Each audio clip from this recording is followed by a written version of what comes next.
حیدرآباد میں جو وفا پرست ساتھیوں کی گرفتاری اور ان کے گھروں پہ چھاپے اور چھاپوں کے دوران جو پولیس اہلکاروں کا روایتی سلوک ہوتا ہے، اہل خانہ سے بدتمیزی، توڑ پھوڑ کرنا، مغلظات بکنا، دھمکیاں دینا، یہ سلسلہ ایم کیم کے کارکنان کے لیے، قائد تحریک جناب الطاف حسین بھائی کے چاہنے والوں کے لیے کوئی نیا نہیں ہے۔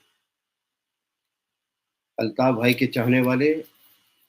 ایک مرتبہ نہیں، متعدد مرتبہ آگ اور خون کے دریا عبور کرتے ہوئے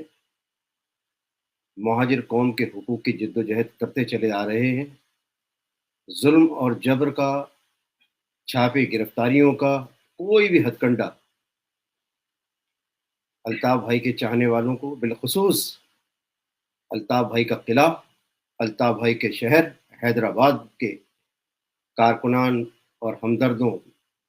کو حقوق کی اس جد و جہد سے باز نہیں رکھ سکا۔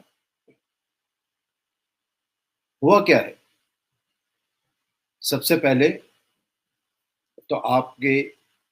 علم میں یہ بات لانا بہت ضروری ہے کہ مہاجر قوم کے غداروں کو خوف کیا لاحق ہوا ہے۔ آپ سب جانتے ہیں کہ ان غداروں کو لانے والی اسٹیبلشمنٹ ہے، ان کو پروان چڑھانے والی اسٹیبلشمنٹ ہے، ان کو فنڈنگ کرنے والی اسٹیبلشمنٹ ہے، اور گزشتہ سال جو جھرلو ہوا الیکشن میں، اور یہ غداران مہاجر قوم ہر جگہ سے بری طرح عوام نے ان کو مسترد کیا تھا اور یہ ناکام ہوئے تھے، ہارے تھے، تو فارم 47 کے ذریعے ان غداروں کو راتوں رات کراچی اور حیدرآباد میں سیٹیں دلوائی گئیں۔ ان غداروں کو اچھی طرح معلوم ہے کہ کراچی، حیدرآباد یا سندھ کے دیگر شہروں میں عوام ان غداروں کے لیے کیا جذبات رکھتے ہیں۔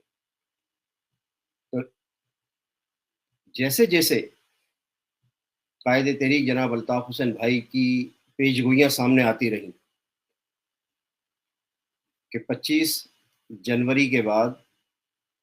عالمی سطح پر مثبت تبدیلیاں رونما ہوں گی، اور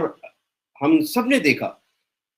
کہ الطاف بھائی کی کہی ہوئی بات ماضی کی طرح اس مرتبہ بھی درست ثابت ہوئی، ان کی پیش گوئیاں سچی ثابت ہوئی، اور عالمی سطح پر مثبت تبدیلیاں آنی شروع ہو گئی، اور اس کے اثرات ہم سب کی آنکھوں کے سامنے رونما ہونے شروع ہو گئے۔